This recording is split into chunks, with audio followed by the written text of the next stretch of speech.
Why is it good for Dak, but it's not good for Justin Fields? Dak is a winner. Cap. That's the cap. Oh my God, bro. No, bro. I'm a Cowboy fan. I got Cowboy hats in the back. I got Cowboy t-shirts in the back. That's cap. And we not taking that. We're back, Huddle Buddies. How y'all like that new name? Dak is a winner. Season-wise. Win. In his season. Season-wise. Yeah. Season. Yeah. And OBJ is back. Watch. Going deep. Jamar Chase. He's got it. Chase to the end zone. That's a Bengal touchdown.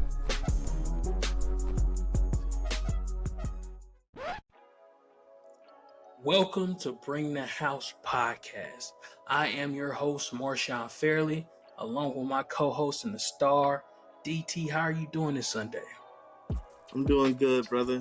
I have Lamar Jackson and Derrick Henry on my fantasy team, so I'm not doing as bad as you think I'll be doing on a day like today. They definitely did put on a show, especially Derrick Henry. I have him on one of my fantasy teams in another league. So yeah. So Derrick Henry, he ran like old Derrick Henry. He was stiff arming everybody, and it looked good. That boy looked good. Mm-hmm. But today, guys, we have an action-packed show. We're going to go ahead, of course, recap the games. We're going to do it a little bit different this time. We're going to go over just the upsets. If we did miss your team, just let us know in the comment section, and we'll address them at that time in future episodes there.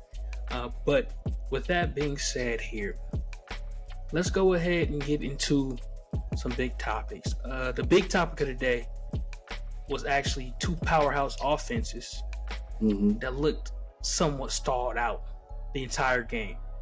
The Eagles versus Saints.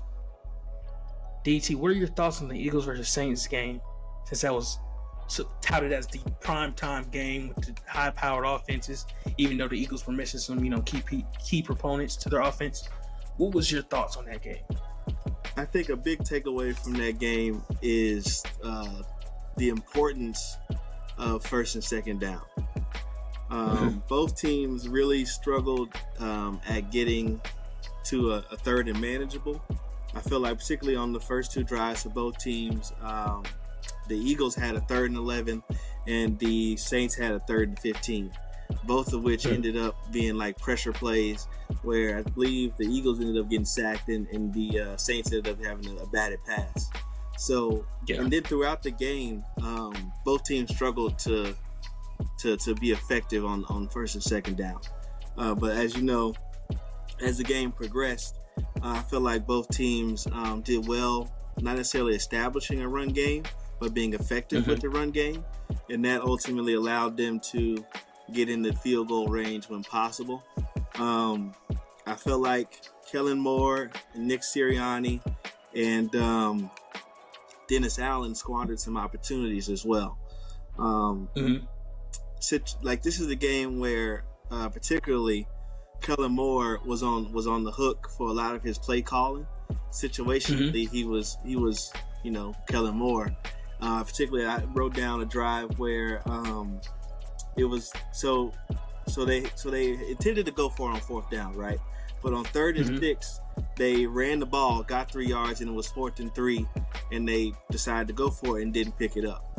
And I felt like you should have given yourself 2 opportunities to throw for the first, as opposed to 1 run and 1 pass. It kind of put them in a bad situation, and I think they were only down 1 at that time. So they were in field goal range. So, a game both teams should have lost, but ultimately the Eagles come out on top. Yeah. And you did mention that run game. What I took away from it is the Saints are literally nothing without that run game, because a lot of their passes and big plays rely on the play action. And I have the stats here pulled up. Alvin Kamara, 26 carries for 87 yards. That's 3 yards a carry, which is, I guess you could say, decent, but you're not getting the first down with 3 yards a carry. That Eagles front look like they were meant to be with how star-studded they are. Yeah. And Jalen Carter, I believe that's his name, right? Jalen Carter. Yeah. He showed out today. He showed out in a big way. He made his presence felt on that field. The Eagles run game, Saquon. Now, against your point, you said that Saquon is a 3-yard carry person, then busts out for 47 yards. He had all that, and he was running hard for 12-yard games, 10-yard games. He was running extremely hard, 17 for 147, 8.6 yards a carry, and 2 TDs. Carried the Eagles and Dallas Goedert. The last play that got the Eagles into the red zone, when I believe it was either an in or a drag by Goddard when the 2 DBs hit each other. Mm-hmm. I don't think it was supposed to be that play because it was man coverage. First of all, in that instance, would you have played man coverage against the Eagles?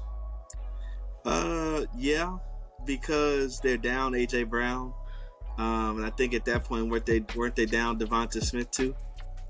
Yeah, I believe he had a concussion. Yeah, at that point in the game. So at that point, like, you're not really covering guys that are super dangerous. So Mm-hmm. I like man coverage in that situation, especially if you're gonna pressure. Yeah, but the only reason I say I wouldn't have played man is because you gotta like make it kind of hard Mm-hmm. for the offense to get downfield. Man is kind of an all or nothing, as you can see on that play when the 2 DBs ran into each other and Goddard got up the field for a 60-yard gain. Yeah.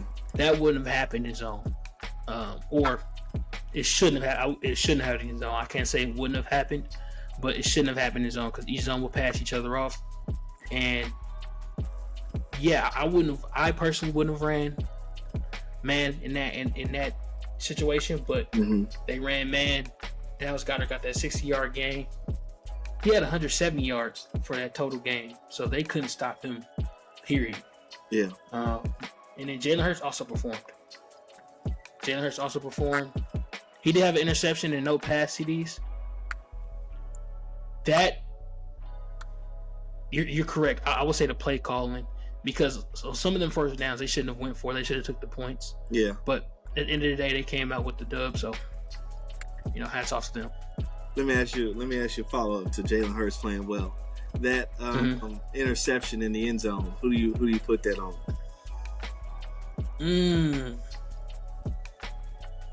That was a boneheaded play by Jalen Hurts.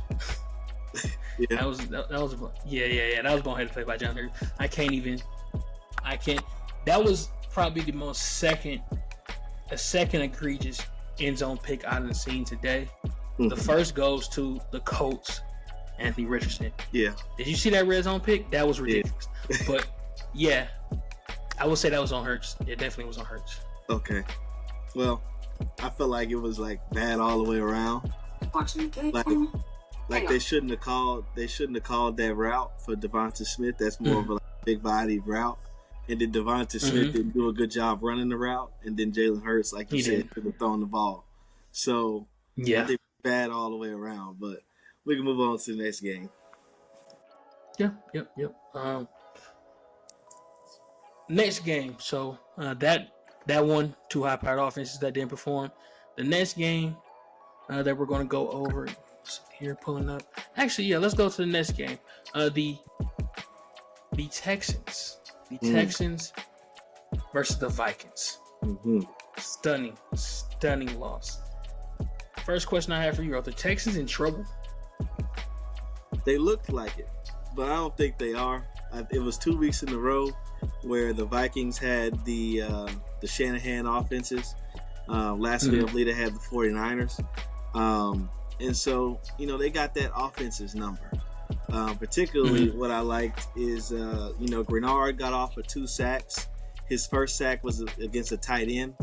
You never want to be in a situation where you're blocking a team's number 1 or 2 pass rusher with a tight end. And the Texans seem to be doing that quite often. They also were able to limit their run game, which is a big proponent to shutting down the Shanahan offense, because once you take away the play action pass to their offense, it kind of makes them one-dimensional. And really where you're trying to get them is in drop-back situations instead of boots.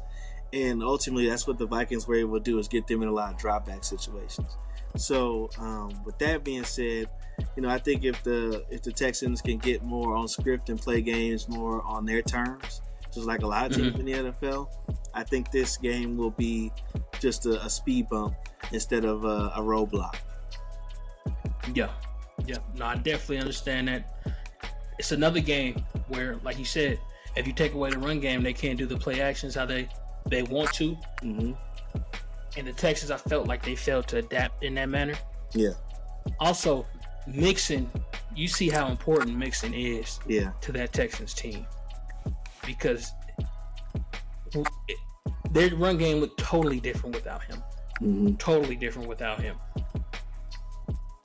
Also, you got to give it up for Sam Darnold. Sam Darnold did his absolute thing. The Texans held, I believe, Justin Jefferson without a catch in the second half, which is, good on their part, but he was cooking. Sam Darnold was fun.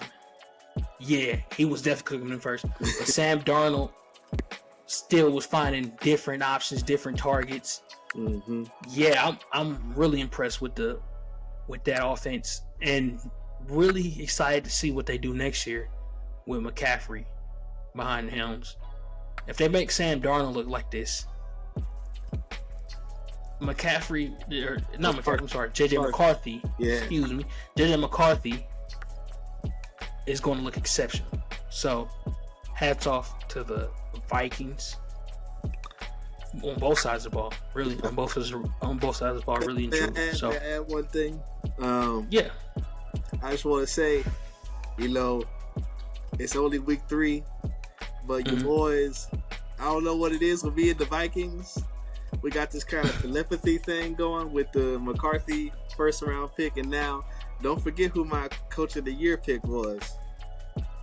You know what I'm saying? It looked like it's working out for us in that regard. O'Connell's coaching his ass off. You mentioned that he wasn't able to get Jefferson any second half touches, but I didn't think he was going to be able to get Jefferson any touches to this magnitude that he has. Without a starting caliber quarterback. So the scheme is the scheme. He can cook it up. Brian Flores is getting it done on defense, and so O'Connell is looking like a coach of the year type candidate, and I'm happy about that. Yeah. Also, my coach of the year pick came back today against the 49ers. His defense was getting cooked as well, which we're going to go ahead and segue over to the next game. Rams 49ers. That was a great comeback win from them. Kyron Williams absolutely went off. Mm-hmm. Good to see that. Tutu Atwell. That is, when Puka goes down and when Kupp is down, seems like Tutu Atwell knows how to get a big play. He definitely gets his catches. Matthew Stafford's deep ball, of course, as usual, beautiful at the end of the game. Mm-hmm.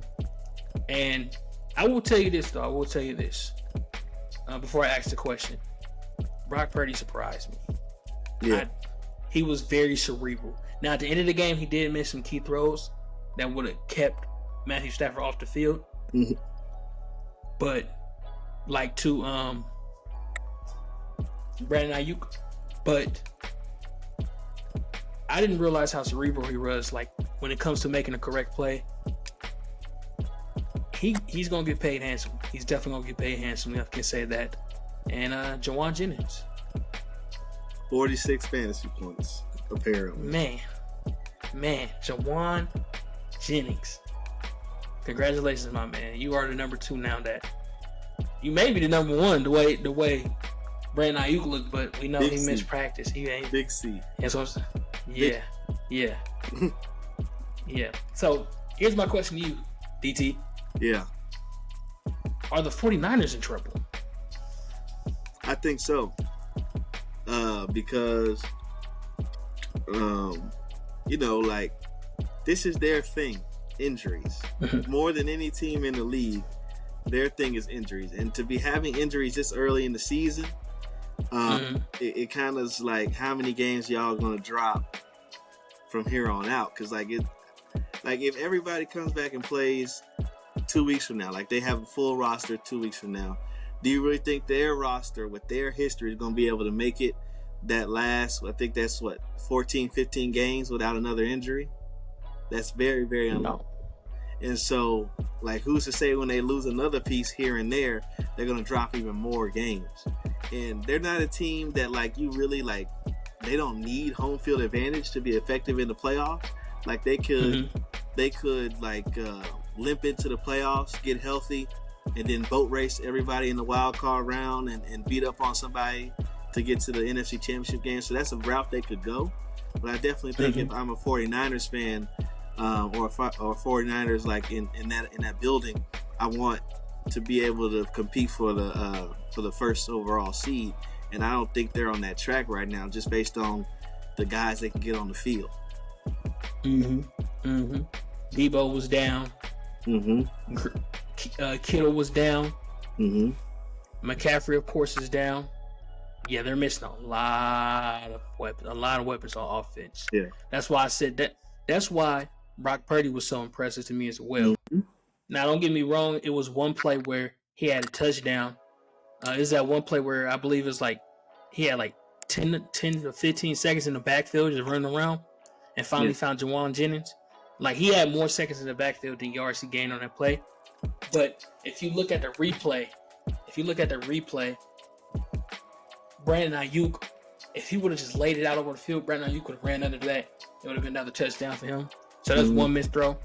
But again, that's that. I think now don't get me wrong, he missed that read, but I do blame that a little bit on Brandon Ayuk for missing practice. You know, for not being there too. Don't get me wrong, Brandon Ayuk had to get paid. I completely understand. And the 49ers finally did right by paying the man. But you could at least been at practice, watch practice, man, or something. Like, you wasn't even. We already went over that. I'm not gonna go, too deep into that. Let me add this to this segment. This was a very important game for Brock Purdy in the am I a game manager, am I a franchise quarterback conversation. And I definitely, like you're saying, feel like he wasn't the reason they lost. And that's not as good as I bet he would have liked it, the outcome to be. But at least you can say that he's not just his teammates and he's not just the offense, like the offensive scheme. So I think for him, as far as where he fits in the hierarchy of quarterbacks, today wasn't a great day, but it wasn't a bad day either. So I just want to put that out there. That's something we're monitoring over the season because, once they pay Brock Purdy, it might be the end of the 49ers window at Super Bowls. You are correct. Most Super Bowl, or they say that your best chance to win a Super Bowl is when your quarterback's on a rookie contract. So I think the last quarterback who was on a rookie contract to win the Super Bowl is Mahomes. My GOAT, Patrick Mahomes. Yeah, my GOAT, Patrick Mahomes. So, that's that. We're going to go ahead and get into the next game. A big topic this week was the benching of Bryce Young. And Andy Dalton. Did you see his interview? That's my first question. Where he said he's excited for his opportunity and how big his smile was. I did not. You can tell he's excited for a second chance. And today's show, they blew the doors off the Raiders. Now, the score 36-22. Raiders had 2 garbage time touchdowns in the game. Yeah. But that offense actually looks capable. So now seeing this, my question to you now seeing this game today, do you think the benching was warranted? The performance today does put me in a tough spot. I can't lie. I cannot lie about that, especially with Andy Dalton going 26 for 37 with like 319 yards, 3 touchdowns, and no interceptions. The caveat to that is, though, that Andy Dalton at one point in his life was a franchise quarterback. He has had several, I think, dozen starts by now. I don't know. I imagine he's got 100 starts under his belt by now. And so like the experience factor is an issue. Like comparing, like, could Bryce Young have done that versus is Andy Dalton the only person that could do this? I still think that Bryce Young has a higher ceiling than Andy Dalton. Andy Dalton just might have a higher floor. But are you the high floor or the high ceiling type of person? He definitely, I would say, got more help from his supporting cast. Like, I think this is the first 100-yard rusher they've had in their 3 games with Chuba Hubbard. Yeah. Deontay Johnson, who's been MIA for Bryce Young, went off for over 100 yards. Chuba Hubbard also caught a touchdown pass. Xavier Legette showed up on the stat sheet for half 100 yards at 42. Adam Thielen caught 40.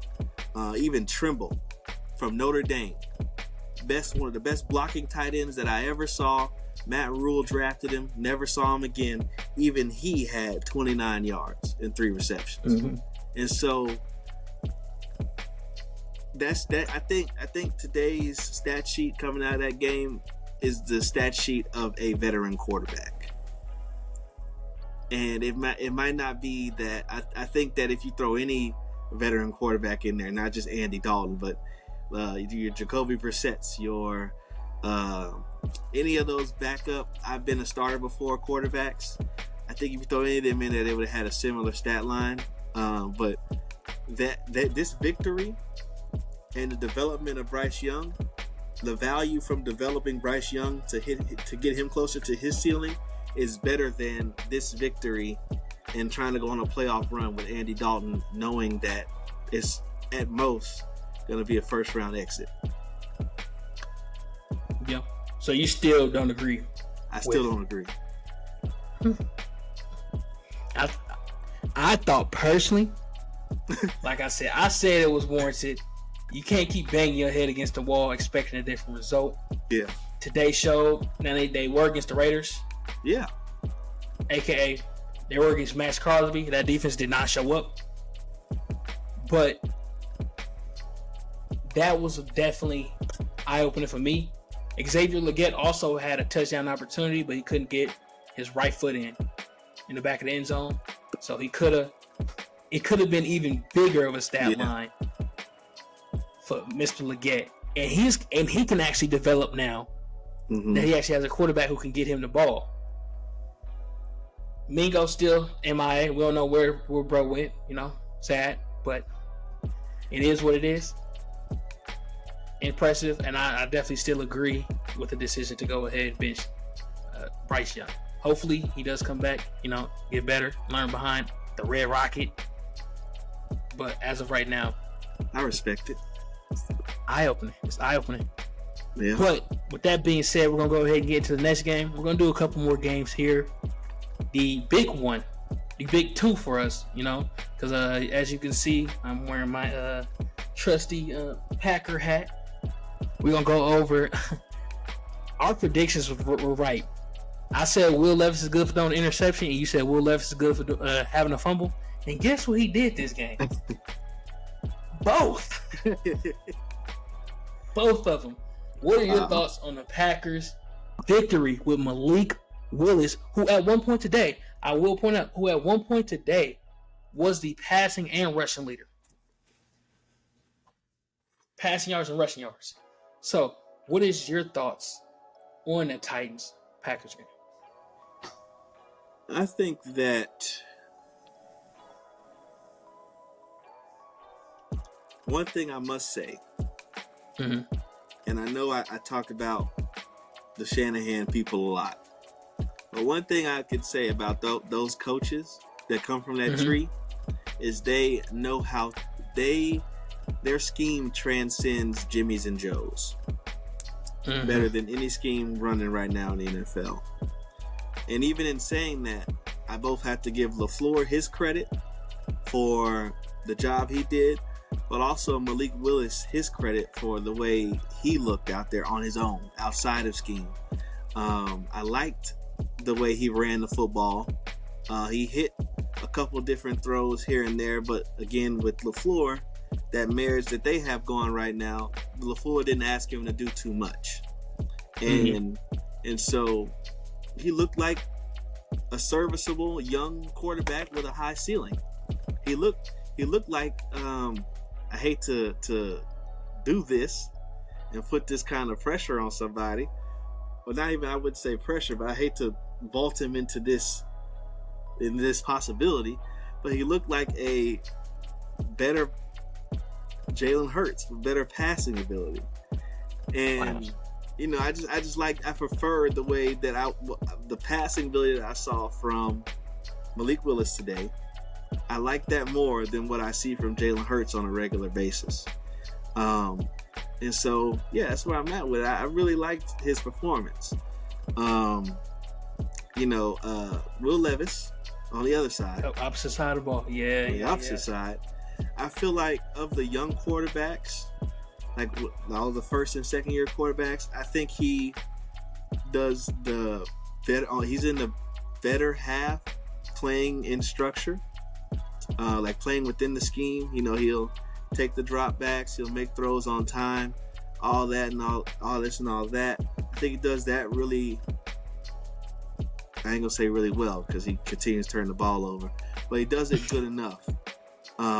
The particular interception that we saw, the pick six, I understand why he went there with the ball, because based on what I saw cover three buzz right, cover three buzz right, which means that your boy Alexander should have been dropping back into the deep third, and he didn't. Yeah. And but in saying that, Will Levis has to understand that you know, he's Will Levis. And so they're not just going to respect him and the possibility of a deep ball, especially when the matchup is Alexander versus Hopkins. Alexander's not worried about Hopkins beating him deep. And so if there's nothing there to stretch Alexander to his deep third, then you can't just switch it and flip it and throw it like that, because, you know, you're trying to throw on script. And that's where he tried to take that same on script that I just gave him praise for and take it to that play. And he didn't let the play develop before he just slung it out there. And Alexander was sitting on the route and picked it. And I say all that to say I'm trying to defend Will Levis and say that there's promise there. I don't know how much. I don't know what the ceiling is yet. But there is promise there. That mistake to Alexander was more so like a rookie mistake. And of course he's made rookie mistakes in every game he's played this far. But I think there's promise there. I don't think it's time to bench him yet, I would say. Okay. That was actually my next question. Do you think Will Levis is he put a fork in him? He also had 4 turnovers today. 3 interceptions and 1 fumble loss. Packers, I got so much to say about the Packers. Number one, let's stick to the defense. The Packers defense has 7 interceptions on the season. Xavier McKinney, our free agent acquisition, has 3 interceptions in 3 games. We had 7 sacks, I believe, on Will Levis.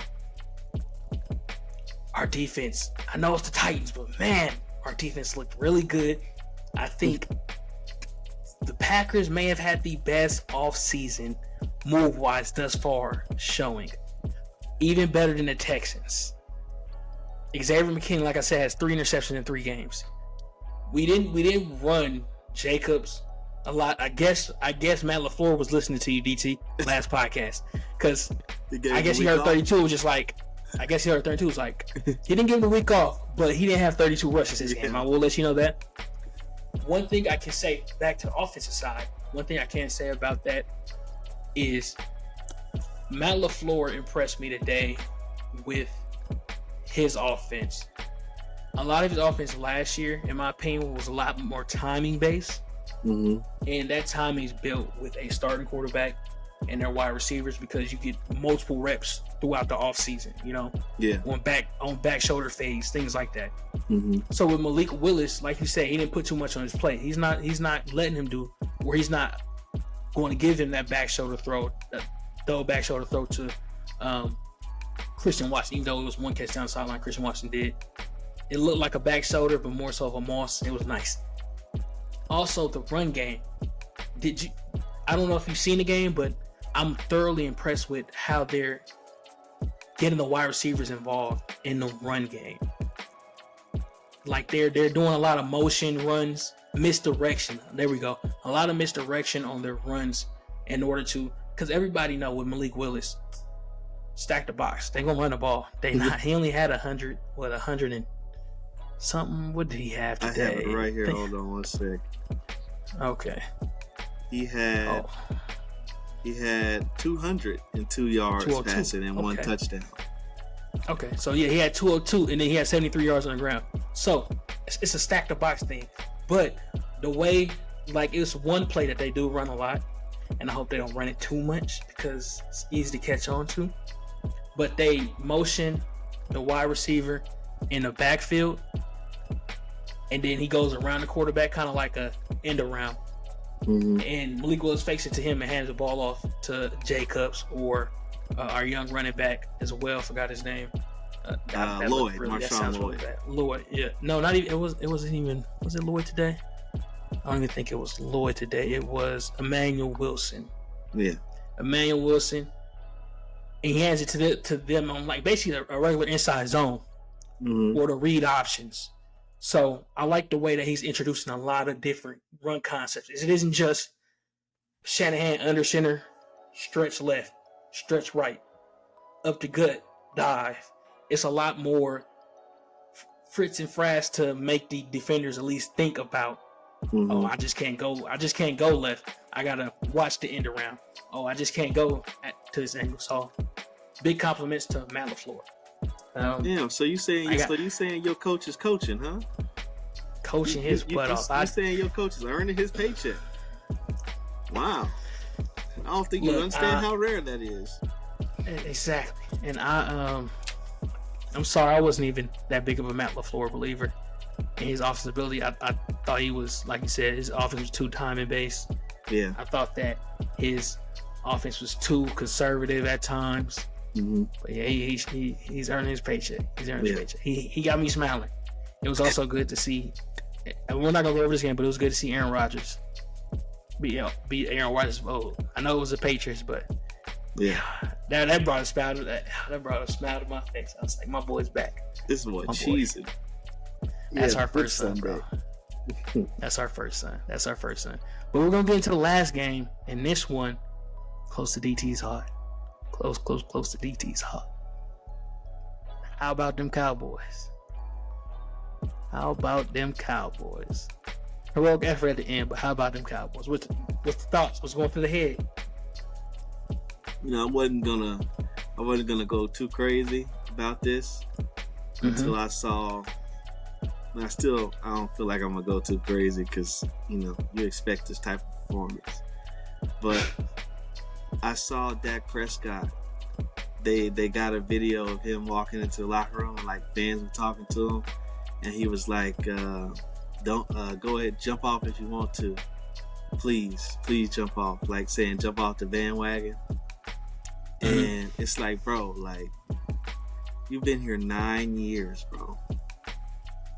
And and to me, when I heard that, when I saw him do that and the way he did it, it was like he's so oblivious to his own personal performance and the performance of the franchise over the last 27 years. But okay, you don't want to hold him responsible for 27 years. Okay, over the last 9 years, how poorly they performed in big time moments against quality teams.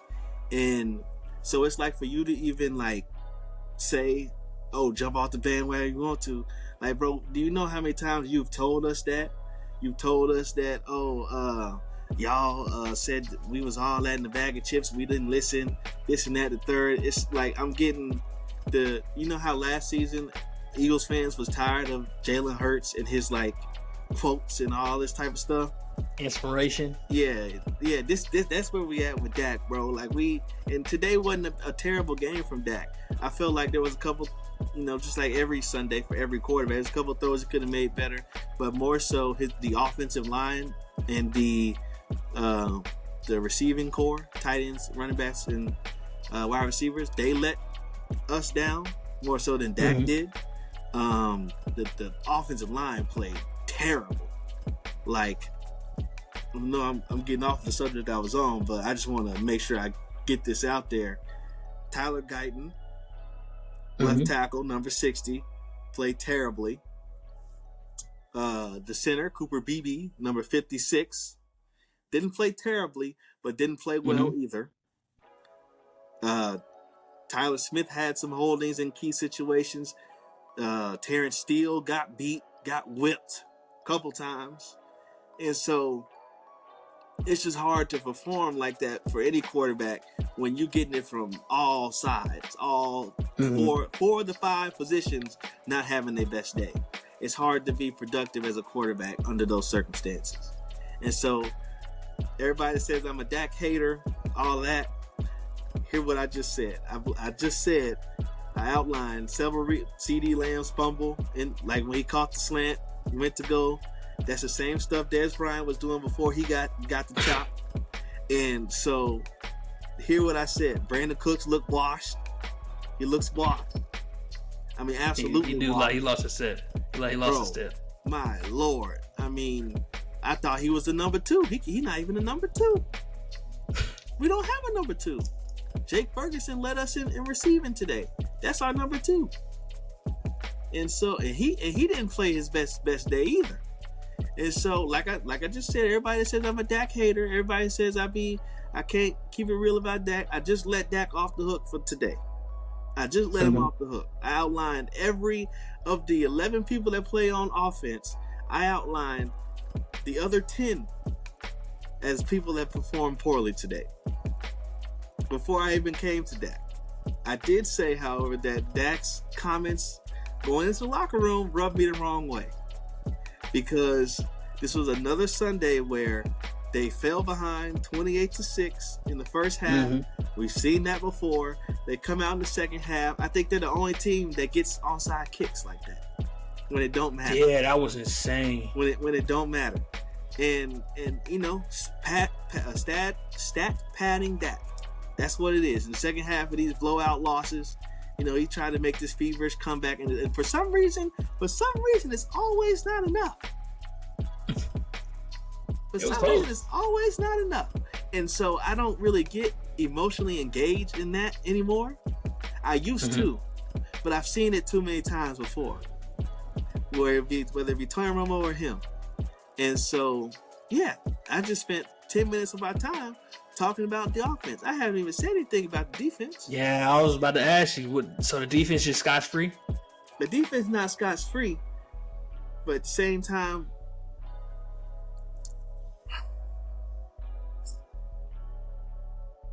they gave up 28 in the first half. They gave up 0 in the second. And you would like to see a complete game played from both sides of the football. However, you understand the challenge that it is to defend a 6'4" running back and 260 all-time superhero playing quarterback that can just be anywhere in a moment's notice. And so the challenge of that is what I give them grace for. You know, it's hard to decide, well, should I play the running back on his zone read who's 6'4" and could just devastate my entire defense, or should I cover Lamar Jackson who could be around the corner in 0.0 seconds? And so that in itself is a difficult challenge. And did they play up to the standard I would like them to play? No. Particularly, I felt like the secondary played poorly. The touchdown that Rashad Bateman caught, I wanted, can't think of his name at the moment, 6. It's going to come to me. No, it's not going to come to me. I wanted our safety, number 6, to cover that a little bit better. He got turned around like a top. And like he needed to hold his position for one more beat or two before he just bailed to trying to take away the cross. When he went to take away the cross, Bateman just spun it around and just stood up and said, "Hey, throw me the football." Wide open touchdown. Donovan Wilson. Donovan Wilson. Thank you. And so that got us beat. I felt like, Diggs is not 1,000% yet. He's coming, but he's not 1,000%. On that last play where they got the first down to 4 on their team. I don't know why name escaped me right now. Zay Flowers. When they got that first down to Zay Flowers, I feel like that was a throw that wasn't good. Like, Lamar Jackson is still not a good passer. Like, that might be news to some people, but he's still not a great passer. And that was a pass that we should have been in better position to contest, and we weren't. And so, so like I said, secondary didn't play well. Defensive line didn't play well either, but the secondary was more like they were dealing with human beings. Defensive line and the front seven were dealing with freaks. You know what I'm saying? They're dealing with absolute freaks. And so that is what it is. But overall, it's a terrible loss. In my mind, the final score was 28-6, not 28-4. Definitely not pleased. But yeah, that's where we are with it. Yeah. It was a heroic comeback. I would say the late half of the games were definitely heroic comebacks, or attempted heroic comebacks. One was a comeback. The other was, they got close. So close. Definitely. It's either you won or you lost. You can't piss in the bucket the whole game and then want some respect for fighting back when the defense is playing cover 4 20 yards off you and you just eating it up. That doesn't work for me. I've seen this story before. And you're tired of it. No. I understand that. I definitely understand that. Those are pretty much the key games we're going to go over today. The ones that, jumped out of the page, caught our eye. What are some topics, DT, that you wanted to go ahead and address? I think that a key topic for me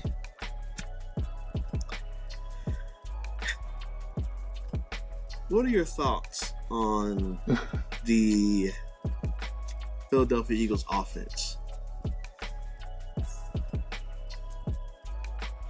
I haven't liked it for the past. You talking about the play calling, or you talking about the play calling and like the match between Kellen Moore and what the Eagles personnel is and what they do well? What do you think that marriage has been like?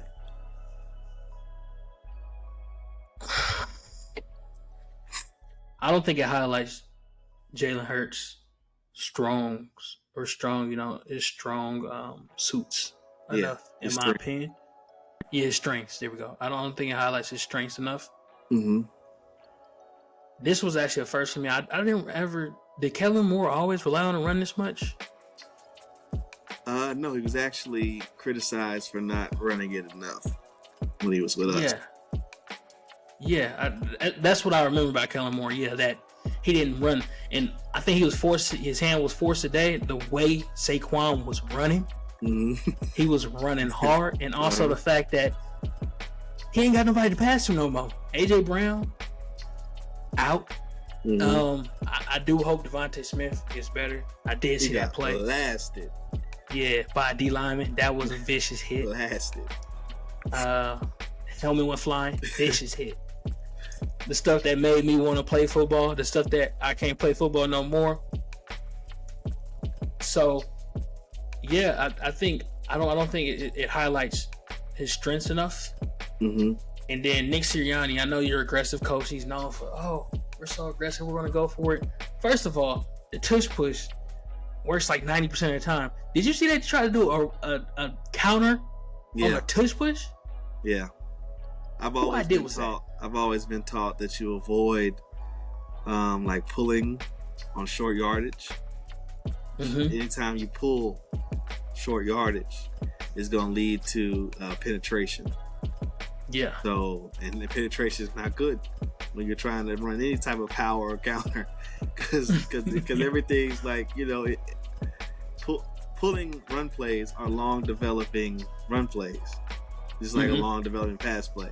And so when you've got penetration, once there's penetration on a pulling play, there's 90% failure rate at that point. It blows your play up. Yeah. Blows your play up. Yeah. And so, yeah, that goes back to the play call.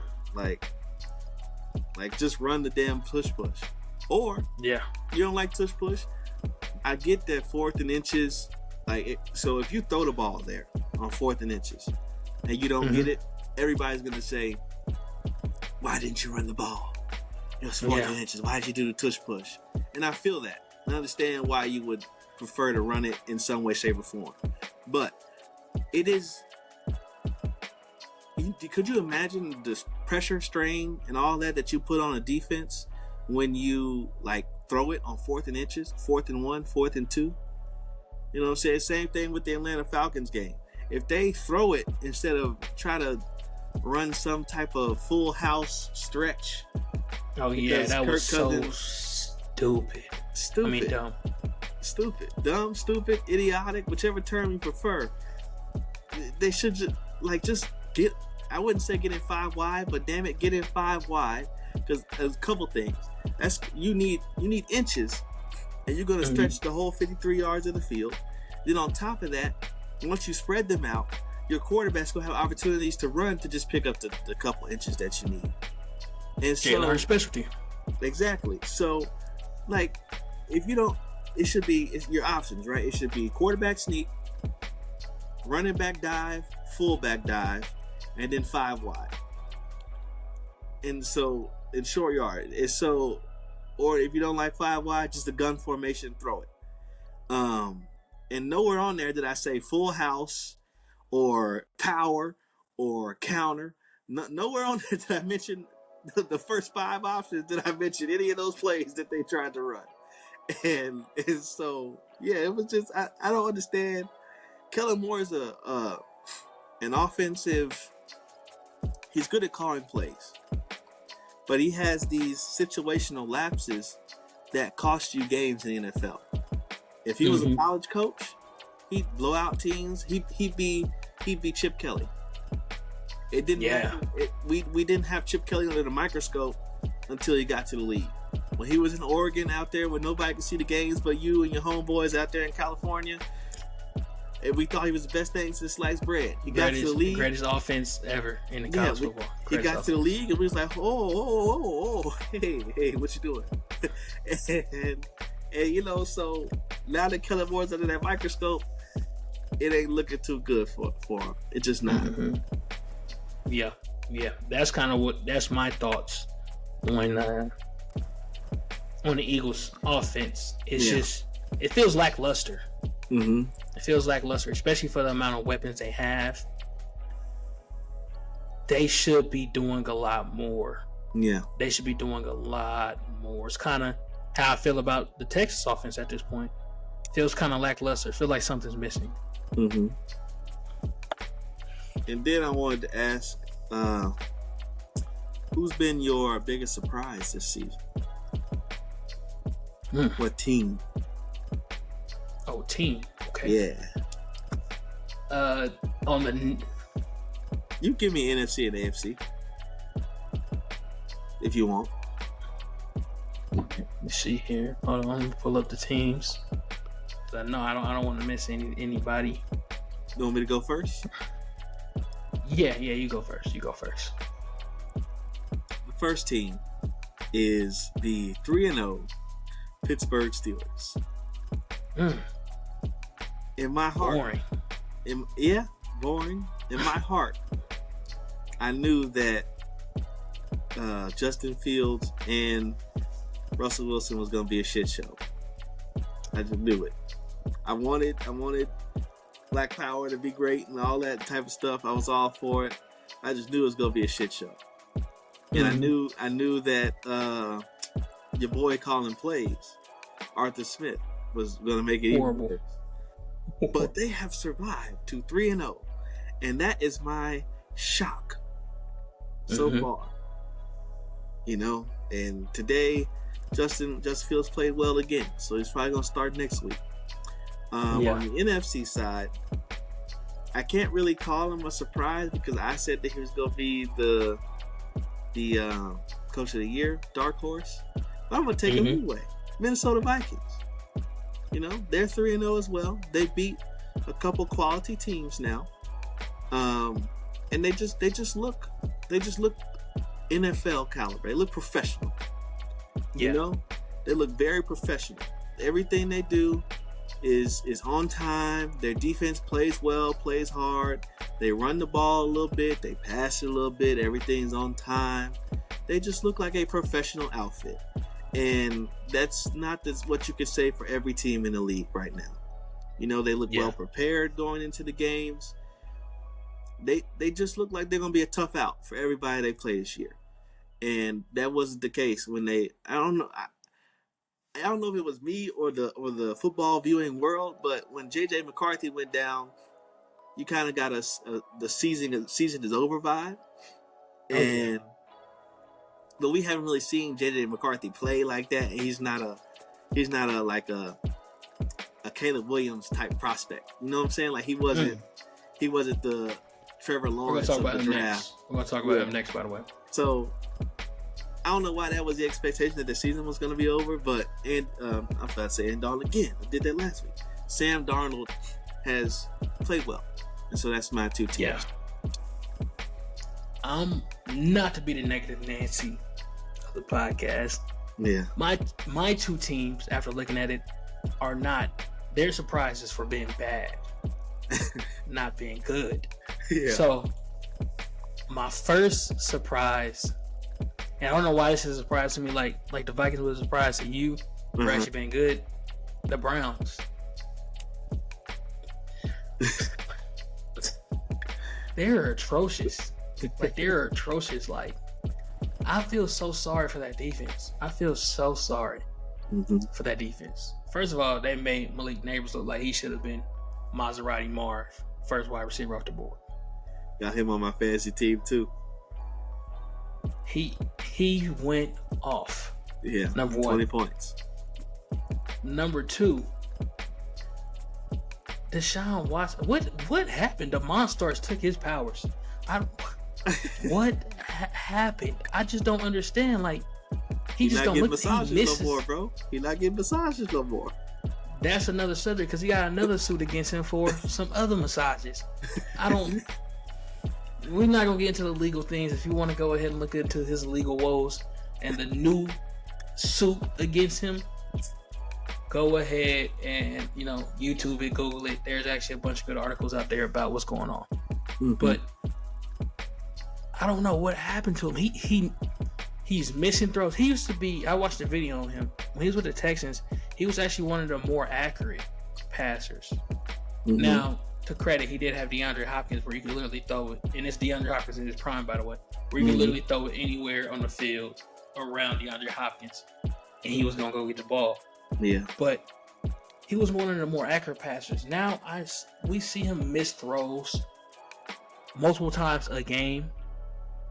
We see that first touchdown that they did throw today shouldn't have been a touchdown in my opinion, but I guess the review showed. They're such a shock to me. I'm not gonna lie to you. I thought they would have been one of the front runners this year. And the worst thing about it is theirs is not due to injuries. You look at teams like the 49ers, like the Rams. These are teams, if they were fully healthy, will be out, in my opinion, they'll be running the AFC. I mean, not AFC, NFC. They'll be running the NFC. But they're so sapped by their injuries. So, and the Browns don't even have injuries like that except Nick Chubb, but he's been out for a while. Definitely shocking. That's my AFC shock. My NFC shock.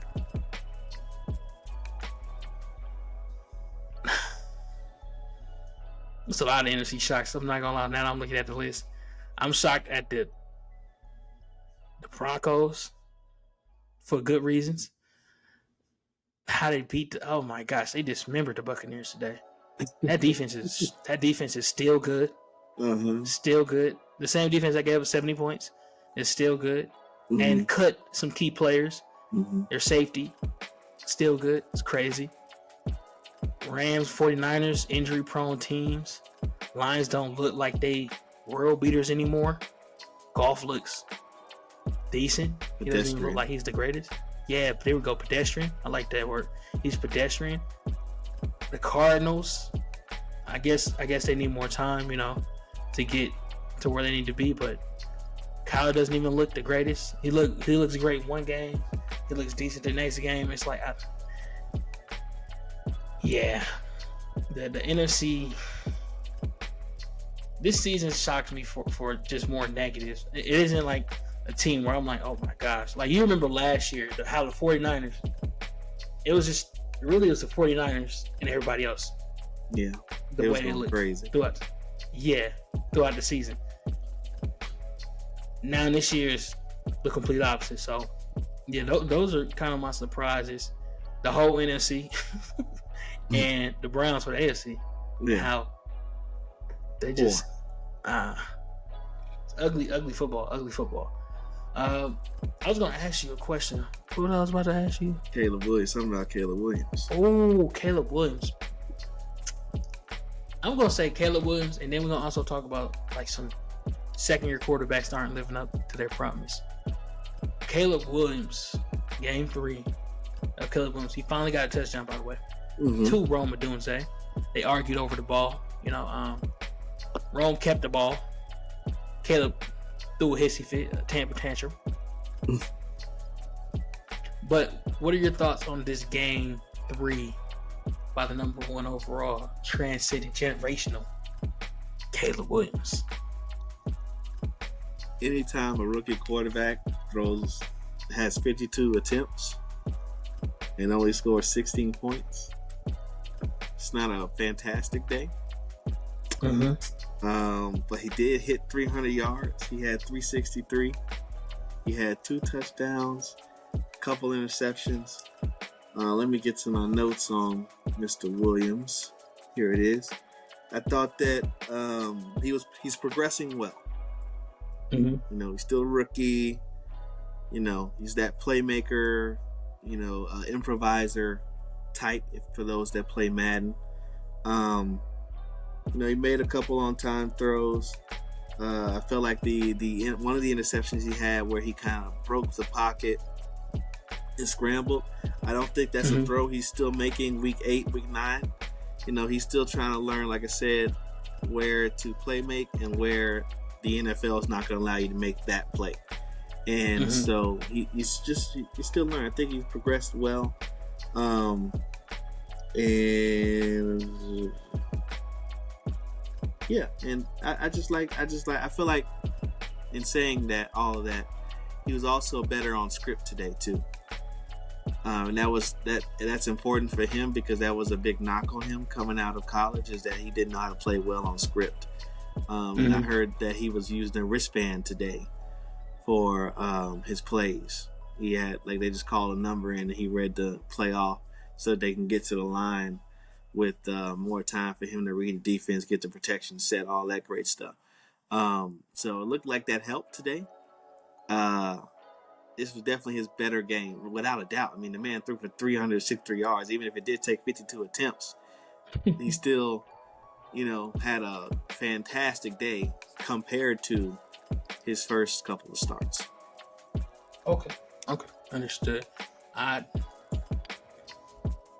still, he has a bad habit, in my opinion, of trying to be a superhero. It's a bad habit. Now, we're going to see how long that habit lasts, but it's like he loves breaking a sack, which, Patrick Mahomes does it. Yeah. Josh Allen to an extent does it. But one thing they do is they somewhat set their feet before they throw. Every time he breaks a sack and rolls out to his left, he throws the ball. It's like he's doing a Jordan pose while throwing the ball. Like, why are we? That's a habit he has to break. Like, big time. Yeah. So, but you're right. To his credit, he did play a pretty good day. Rome Odunze seems to be one of his favorite targets. DJ Moore doesn't like he wants to play for Chicago anymore. Mm-hmm. Let's go into the second-year quarterbacks. I was going to ask you these questions. We went over Will Levis and your thoughts on Will Levis. What are your thoughts on Anthony Richardson? He makes boneheaded plays too, but then again, he only played 4 or 5 games last year, so he's basically a rookie still too. Yeah. But what are your thoughts on Anthony Richardson? Yeah, we already talked about the bad turnover in the red zone. That was, I guess he has PTSD from getting concussions, trying to score touchdowns in the red zone, trying to bowl over people. I guess that's the logic behind why he did what he did. Because I feel like it was going to get physical, but there was opportunity there to get some yards on the ground, and he elected to pass it. But he too, I think with him though, in the first game, he was missing a couple guys that were butt naked deep. And today, what I saw from him was a lot of aiming the ball. Like, you know how when a guy's open, you don't necessarily lead him anymore. You just try to get it on him as quick as you can and just. So a lot of guys that were open down the field, they were kind of slowing down or stopping to catch his passes. So I felt like that's where he is in his development. Is he's still working on his accuracy, medium to deep. With his arm strength, everything's not a rocket. He's working on, particularly the takeaway is his layering ability and his passing ability. It's still developing. He's got all the arm strength in the world, but it's about when, how, and where you use it. Similar to how Josh Allen had to develop. Josh Allen coming in only wanted to throw rockets. All he wanted to do was throw rockets. And, Richardson has got to come off that rocket throwing and become more of an NFL passer. I think he's working towards that. Yeah. Yeah, he just has to, because that interception, it was such a, I don't know, who was he attempting to throw it to? Because I understand it was a wide receiver in the back of the end zone, but it was 2 defenders in front of him. Yeah. So you would have to at least high point it. It seems like he just tried to float it over to him. He tried to add touch to it, and then went straight to the defender. It was crowded, bro. He had the rusher in his face, who I think actually tipped the ball. And then I think he had a couple, not just those two, the rusher and the defender. I think he had multiple defenders in that space of that corner section of the end zone. So altogether, the play is indefensible. I don't remember what down it was. Maybe it was like a third down. I can't recall what down it was. It was a third down. Down. Well, then maybe that was why he was trying to force it in there. But man, take the points. Yeah, you're in field goal range. Yeah. But they won the game. Shout out to Jonathan Taylor. I don't think he's not progressing. He's not progressing. No. Let me complete. He's not progressing how I want him to, but like I said earlier, he's pretty much a rookie still at this point. He's still pretty raw because he was hurt pretty much all last year. It's just some of his plays, like he said. I look him and Will Levis. I just feel like, bro, what is going on? What is going through you guys' head? It's frustrating at times. It's frustrating at times for sure. But yeah, that's what I have to say about Anthony Richardson. I just don't think he's progressing how I would like him to. And the same with Will Levis. And I am quick. A lot of people say first round quarterbacks, you give them chance after chance after chance after chance. I'm quick to be like, yep, it's time to go ahead now. Move on. So Anthony Richardson not at that point yet with me. Will Levis is definitely at that point with me. I don't see. I give Will Levis literally halfway point in the season. If he's doing the same thing that he's doing right now through the halfway point of the season, go ahead, Bryce Young. But let me ask you this on the way out. Yeah. Let me ask you this on the way out. And this is a crazy question, even as I'm sitting thinking about it. Would you rather have what you have right now today in Lamar Jackson if you're starting a franchise? Would you rather have what you have right now today, the complete product that Lamar Jackson is, or would you rather take the ball of clay in Anthony Richardson?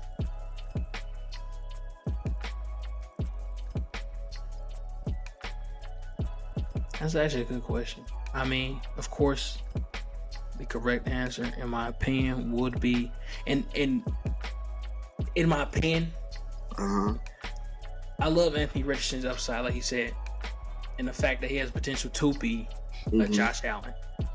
But I worry about his, like you said, injury concerns, his lack of protecting himself. One thing you can say about Lamar Jackson is he's going to protect himself, and he's going to pretty much get you to the playoffs. Now, my problem with that is, in Lamar Jackson, can he get you through the playoffs? Can he get you to a Super Bowl? Yeah. I personally don't see it. And they gonna kill me for this. Oh, he got a playoff win last year. That sounds so cool. He got a playoff win last year. But I'm a Packers fan, bro, at the end of the day. I know about first round dubs and get knocked out second round. I want to see a Super Bowl. I'm not trying to see a first round dub. I want to see a Super Bowl, bro. Yeah. I don't even want to see an NFC Championship. That's all good. So if I was a Ravens fan, I don't even want to see that. If I was a Ravens fan, Lamar, that's cool, bro. You got the NFC Championship. I want to see a Super Bowl. I want to see you get there. Really want to see you win one. That's the only knock on Lamar, in my opinion. Everybody say, yeah, he's not that great of a passer. Okay, he's not that great of a passer. He gets it done, though. He gets the job done for passing. But I need, in my opinion, his biggest knock is the wins in primetime games when it matters, if that makes sense. That's my biggest knock against him. He doesn't win in primetime games. So you taking Lamar? I'm taking Lamar. And it's only because injury concerns. I don't. And I hope he does. I hope he proves me wrong, Anthony Richardson. But I don't think he's gonna. He got like the Cam Newton effect to me, bro. Anthony Richardson. Cam Newton. How long was Cam Newton in the league? What? He had like 10 good years. Anthony Richardson, though, I'd take Anthony Richardson. And I take him because I think he's a better passer than Lamar Jackson.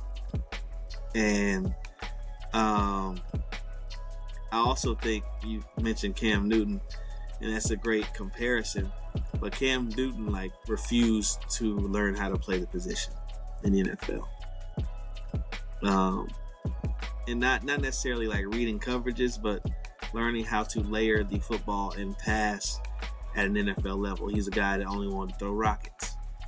And like I just mentioned, Anthony Richardson showing that he's willing to learn how to do other things besides throw rockets. And so that it's kind of a situation where I want to sell Lamar Jackson while he's high and buy Anthony Richardson while he's low. That's kind of where I'm at with it. I think that we've maybe seen the best of Lamar Jackson.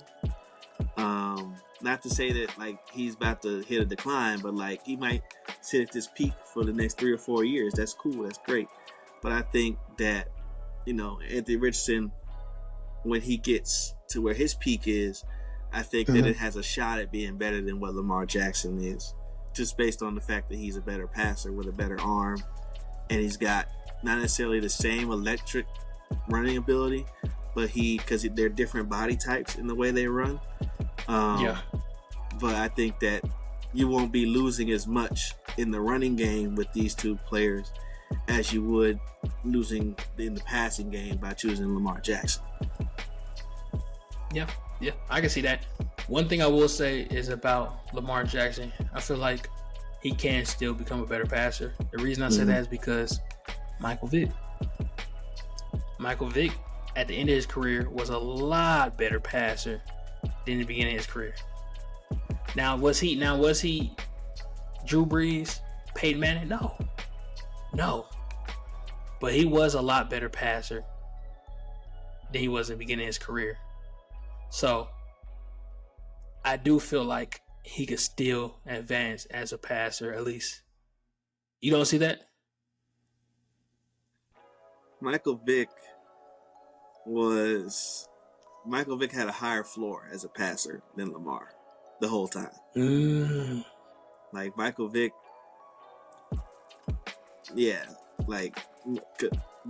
to me, in that regard, the two start out at a whole nother level. Like Michael Vick came into the league a far better passer than Lamar Jackson. Just with like the ball placement, Michael Vick was a lot better. Now Michael Vick maybe struggled with the processing of the position. I don't even feel comfortable saying that, but I had to go and do more research about that. But he definitely, wasn't the best passer. Most rookie quarterbacks and young quarterbacks aren't. But he definitely started at a higher floor than what Lamar Jackson is right now. I don't think Lamar Jackson has developed much past his floor in the passing game. I don't really think he has. Okay. I feel like he has. Mm-hmm. Now, does he have the... I don't think he has the next level. I don't think he has the next level ability, like you said, layering the ball, certain touch on certain throws. He doesn't have that ability yet. I do hope he develops into it, but yeah, it's dang. You may be right about that. Yeah. Now that I'm thinking about it, because I don't think he has developed that much past his rookie year. Now we are talking about somebody who did win 2 MVPs, so yes, he's a two-time MVP. Could win another one, but that throw that he made to Zay Flowers on that out route to seal the game, that should have been an incomplete pass. McDuffie in the playoffs is not allowing that to occur.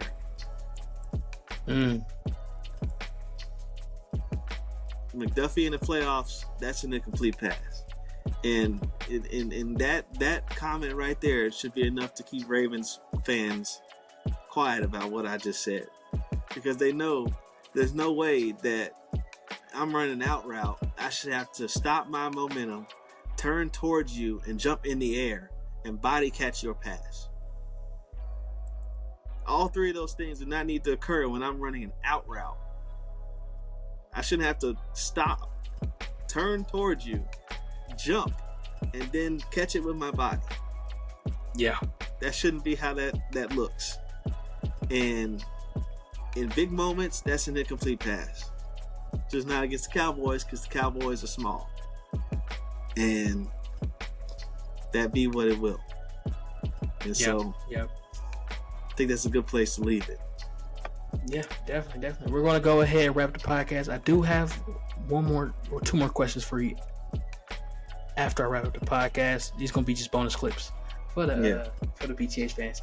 But with that being said here, we're going to go ahead and wrap up our NFL segment of the podcast. Do you have anything else to add, DT? No, that was it, bro. All right. Hold up, buddies. We just went through some of the games. Again, if you do think we missed a game of your favorite team, you want us to go ahead and break it down, comment in the comment section. Hit us on the socials, TikTok, Instagram, Twitter. Add us, Also like, comment, subscribe, share the video with everybody. My name is Marshon, the star, DT.